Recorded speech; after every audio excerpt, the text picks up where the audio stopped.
Hello, welcome to Replenish, the atmosphere of discovery, where we discover the master's plan for our lives. So today's session is on attention deficits. Today we are on the 98th session, and it is on attention deficits. So deficits are what I like to call mind hijackers, right? They're things that we're just going to focus on attention things right now, but there's anything that hijacks your mind and causes it not to work in the way that God originally intended for it to work, right? So an attention deficit means that there is a lack of attention for any reason, right? And it doesn't have to be tied to a disorder, right? It can be loss of the ability to sustain, shift, or divide attention. It can be the loss of the ability to sustain, which means to hold it, to shift, which means to remove it, or to divide attention.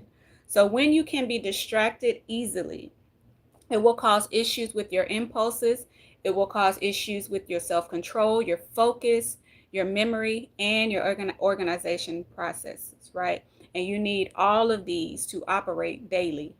Okay, so when your ability to resist urges, to resist temptations, or to resist those random reactions that may not be in your best interest, when that leaves, right? When your ability to do this leaves or is hindered, it weakens that pause between impulse and action, right? So there's when you first feel an impulse to do something and when you act. So that pause in between that process, that's what weakens, okay?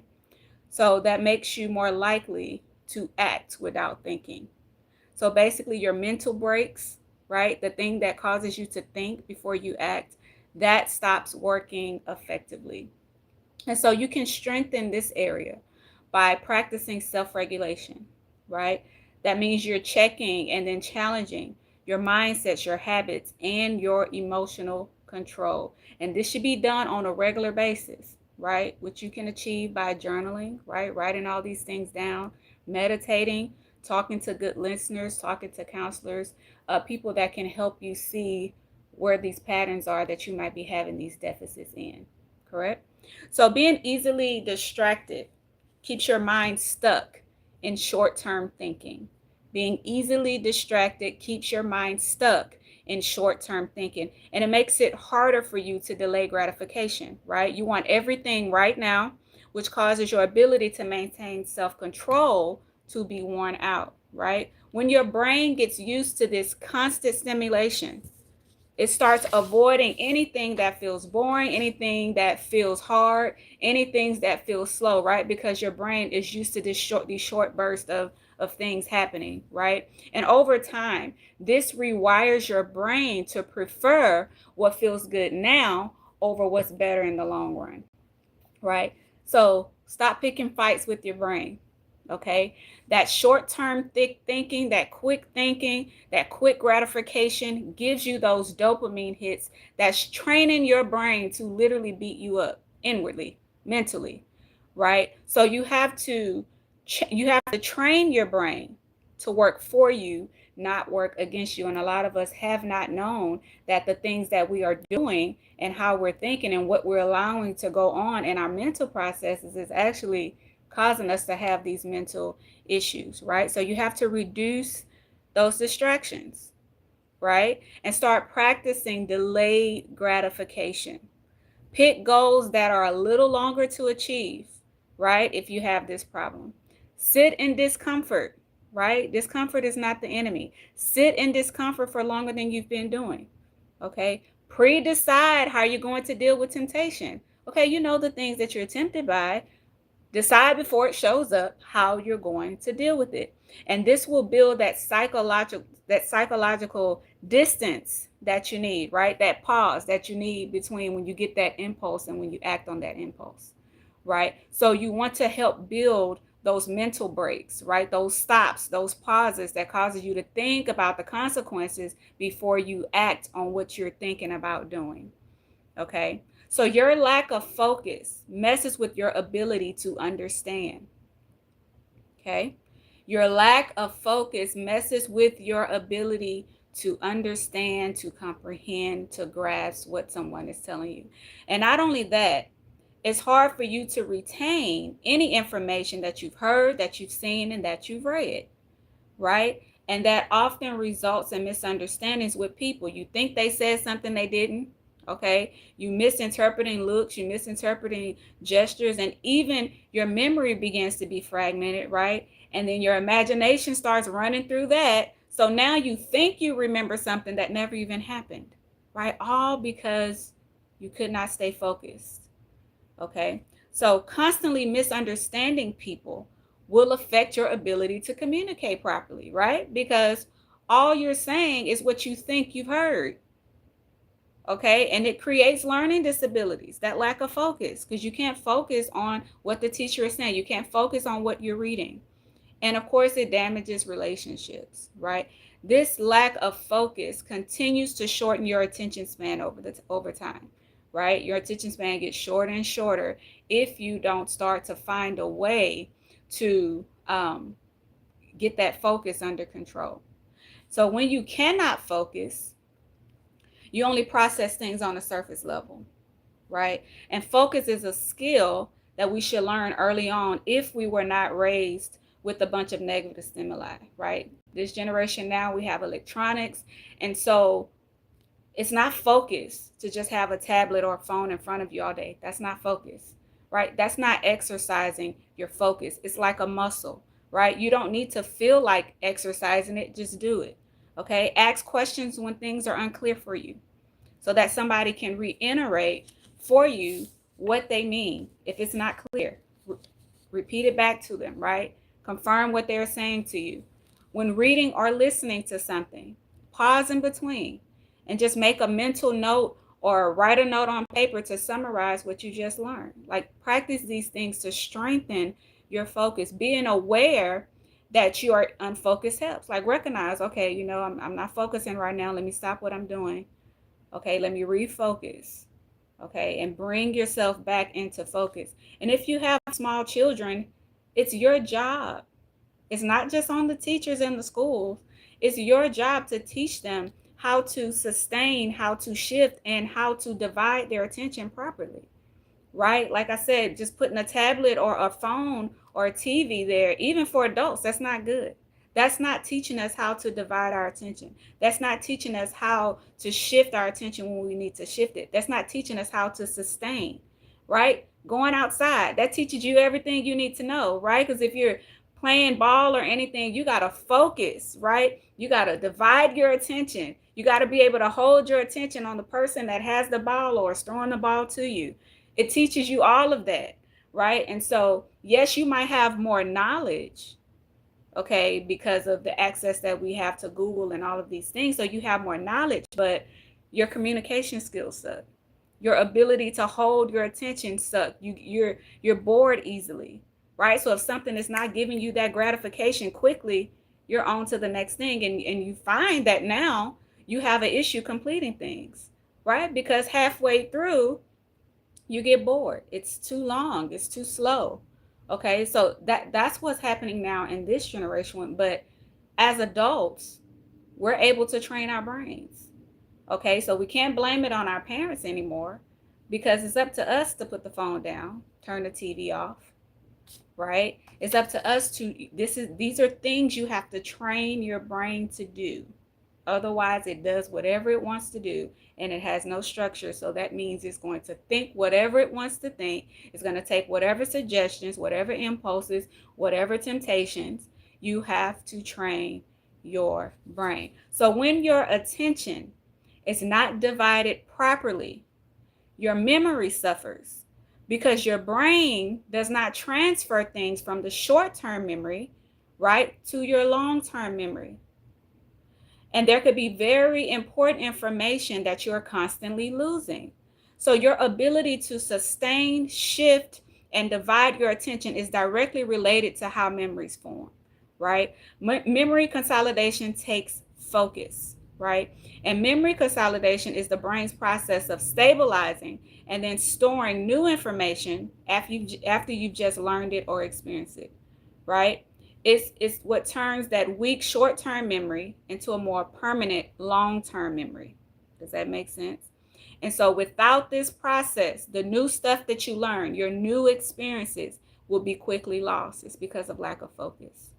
Okay? To help your short-term memory, move to your long-term memory. Instead of multitasking, begin doing one thing at a time.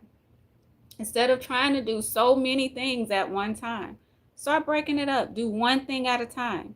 Repeat new information out loud or write it down, right? This way, not only are you seeing it, but you're hearing it as well. So it's two inputs happening in your brain. So it's more likely that it will shift into that long-term memory, right?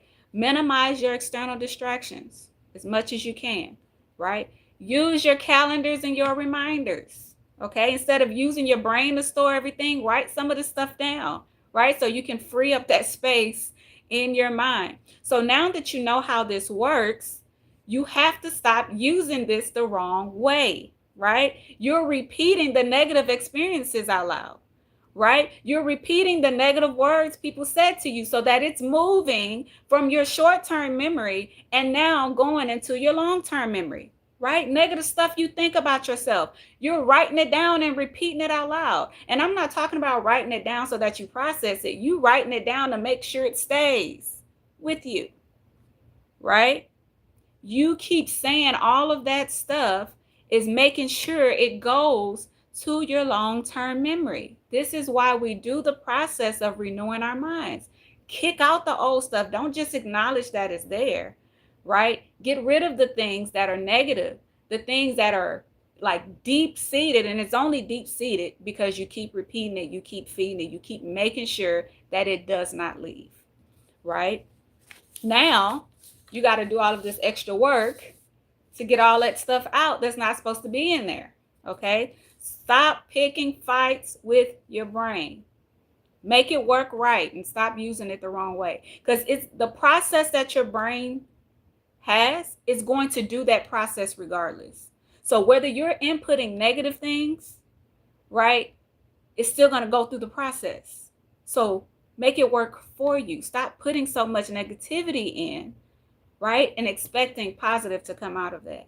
Okay, because whatever you're putting in is going to affect your mood, it's going to affect your feelings, your emotions, it's going to affect your train of thought, it's going to affect your future eventually, right? So a mind with an attention deficit exchanges priorities and deadlines for those impulses and temptations that we talked about earlier, right? You lose the ability to prioritize, to make plans, and to see them through, right? Which will cause you to often feel overwhelmed, okay? And you fight this by writing everything down that you need to do, right?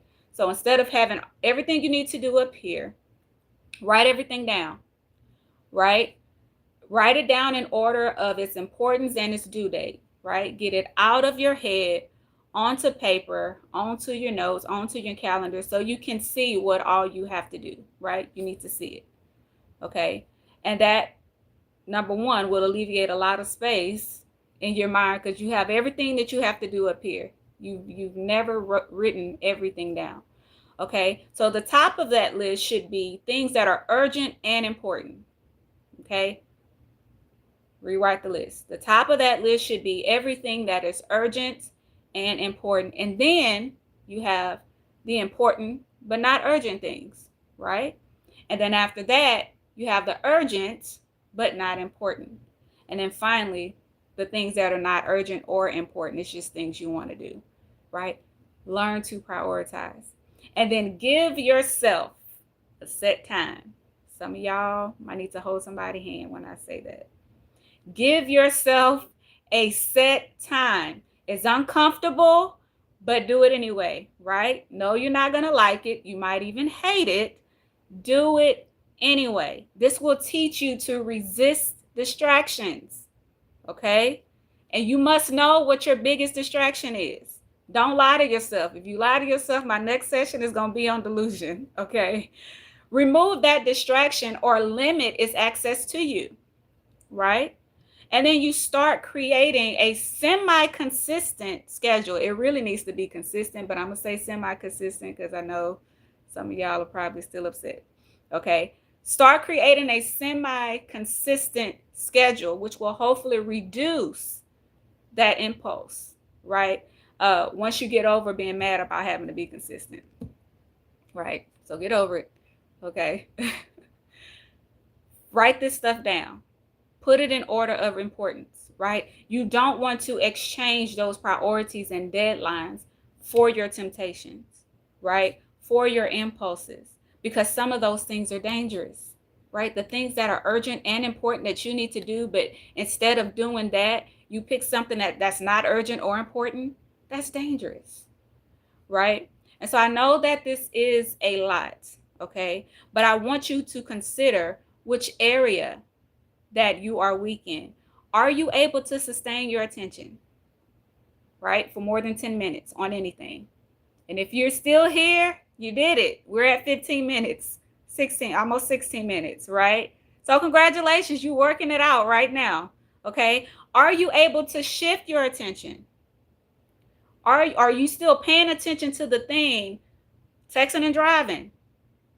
That's why that's not good.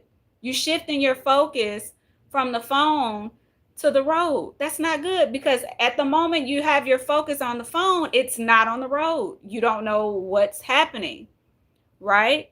Are you able to divide your attention correctly, right? If not, I've given you some options to start yourself in the right direction, okay? And to neglect what you know is a deficit to you is choosing negligence, right? You are choosing to remain in that state, okay? And being aware of something means nothing. A lot of people can tell you, oh, I've discovered this about myself, and I did some deep diving, and this is what I found out. What are you going to do about it, right? Being aware does nothing if you're not going to do anything about what you are become aware about, what you have discovered, right? So negligence is a failure to meet a need or to be cared for properly, right? This includes lack of attention, right? Lack of respect and willful ignorance pertaining even to yourself, okay? Ignoring something that you know needs attention contributes to your ignorance because you refuse to acknowledge it. Pay attention to the areas that you're weak in, right? Dismissing your basic needs to successfully function in this life, to live freely and peacefully, is neglect.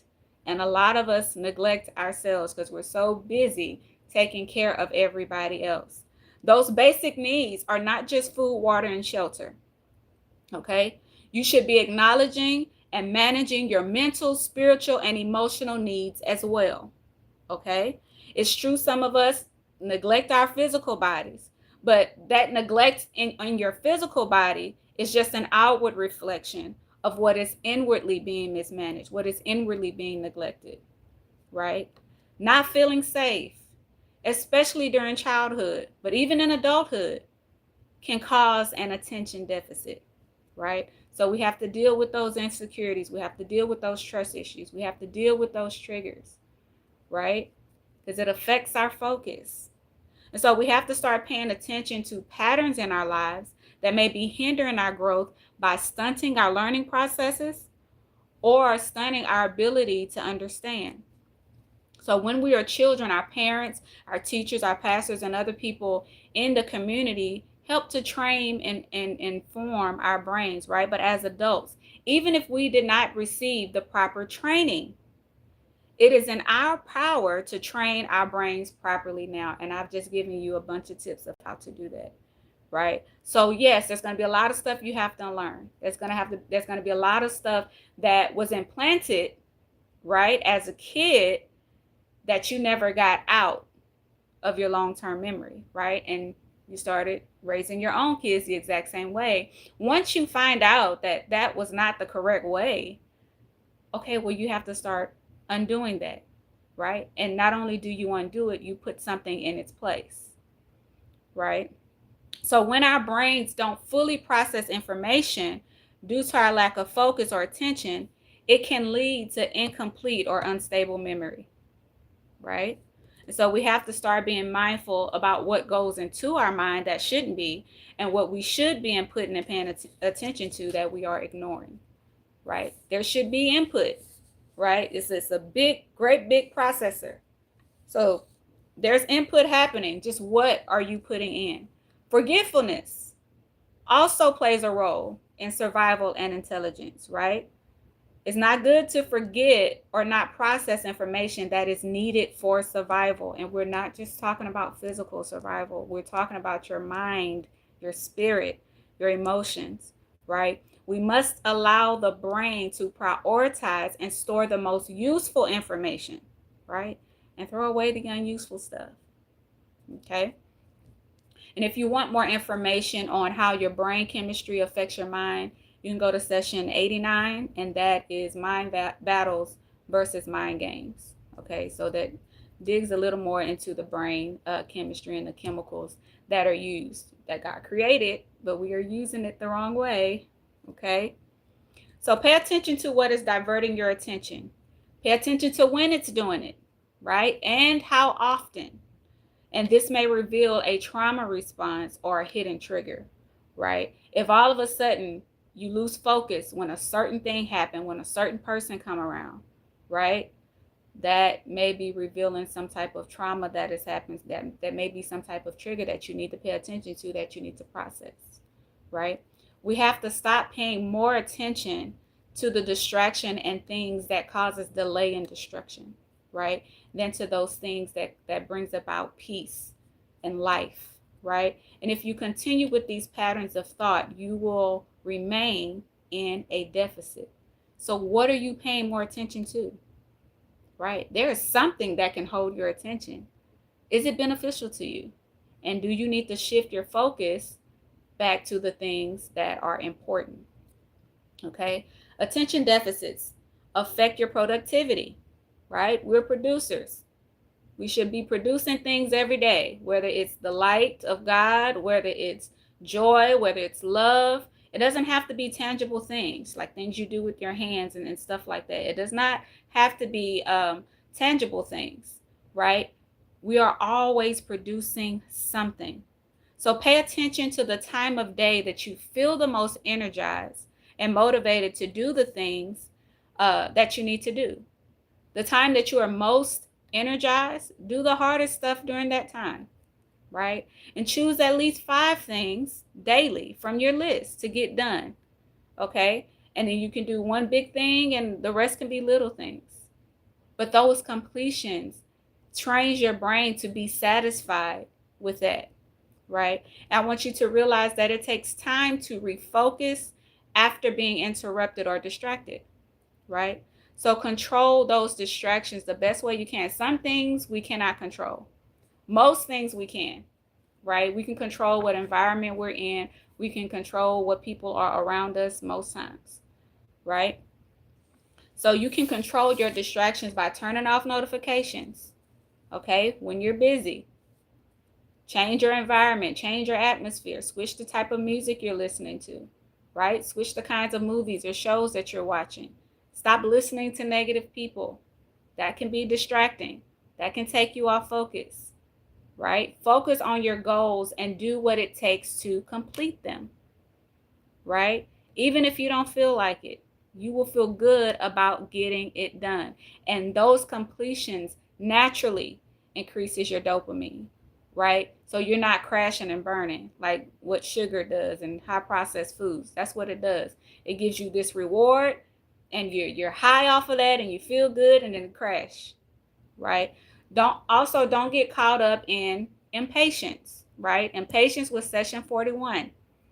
Self-regulation allows you to observe the time but still remain focused by giving attention to what's happening in that immediate moment. So what can you do when you just have to wait? Like there are some things you just have to wait on because they're not in your control. Think about what you can accomplish while you wait, right? What can you learn? What can you grow while you're waiting, right? What can you create? What can you pursue? What can you conquer while you wait, right? Work the wait. Don't let the wait work you into weariness and mental anguish. Even if you have to wait on something, what can you do while you're waiting, right? So if you're looking for more stuff to do because you want to welcome that discomfort in order to change your life to help balance those chemicals in your brain or to break the power of your temptations, then you can increase dopamine naturally by exercising regularly. Exercise regularly over 30 minutes, right? Change your diet. Less sugar and junk food and fast food. They spike and crash your dopamine, right? And that's what causes food addictions. Drugs and alcohol spike and crash your dopamine as well. You feel really, really high, really, really good, and it crash, you feel really, really low, right? So you want to do things that naturally rises it up, okay? Your diet, eggs, fish, protein, cheese, right? Soy products, nuts and seeds, bananas. Get good sleep, okay? Sunlight for at least 15-30 minutes a day, or sit by a window that the sun is shining through. Stay stress-free. Avoid burnout. And if you are struggling with stress, and that's the cause of your attention deficit, we have a session on pressure. That's session 69. We have a session on being overwhelmed. That's session 95. We have a session on survival mode. If you're still in survival mode, that's session 55. And if you are stressed because you don't know how to set boundaries, boundaries is session 37. Okay? Start racking up those completions, no matter how small they are, right? That reward system trains your brain that, hey, if I get more completions, I will feel good. I will feel better, right? Something simple is splashing your face with cold water, okay? Gives you that fresh, renewed sense, right? So watch what goes into your mind and watch what comes out, right? Start being more mindful of what you give attention to and when those deficits are showing up, right? And do 1 or 5 of the things that I've already shared with you to do about it, right? If you give attention to the wrong thing, that's what you will become, right? And when you don't give attention to the right things, you lose it, okay?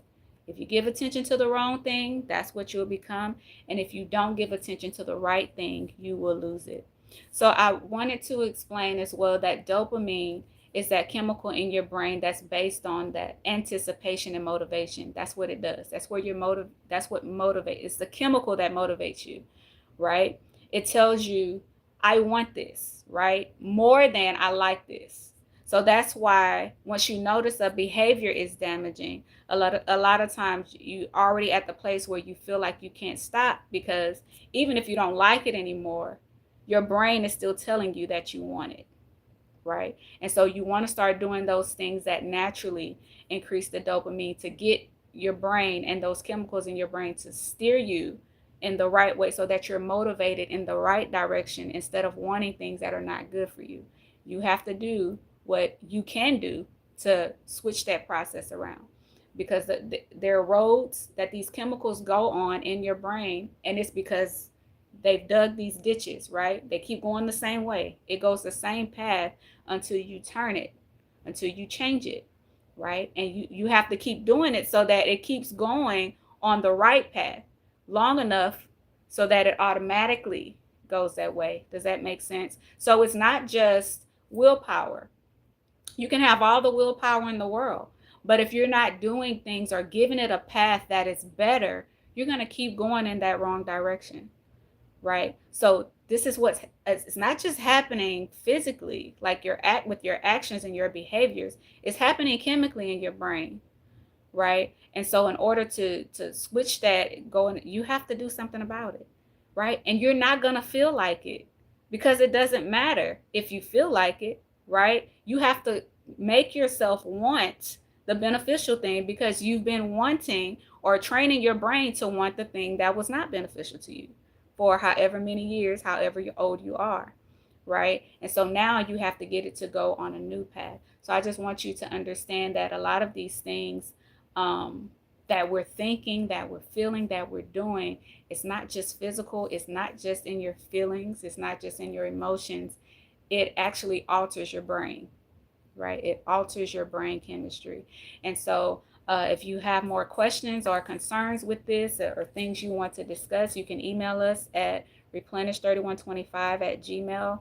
I hope that if you know someone that have these attention deficits, that you would share this message with them. Also, I would like to go live on Facebook as well. So if you have not followed Replenish 3125 on Facebook, please go and follow and share with other people, so we can get the word out on how to help our peers, right? Discover the master's plan for their lives. And we want to get things operating in the way that God originally designed it. So, yes, we're going to talk about the brain a lot because it is the computer that He has built and created to work everything else, right? And so we want to do right by it. We want to steward it well. And so sometimes we can pray, we can say scripture, but after we pray and after we say the scripture, what are we doing? Because you can know a lot of scriptures and still not be able to manage your emotions, right? And so you want to know how to do that. You want to know how to apply the scripture, right? To not go against the prayer that is prayed, right? By what you're thinking and what you're doing. And so I hope this helps you all. If you suffer from any attention deficit, that it will give you some tools to use. And you don't have to do all of them right now. Just pick one, pick two, right? But you have to continue to do it, right? You have to continue to do it so it trains the signal in your brain to go this new way now. And until you do it continuously, right, it's going to keep trying to shift back to what it used to want, right? But you got to train it. No, we're not doing that. Okay. So God bless you all. And I will see you all next Friday at 3 p.m.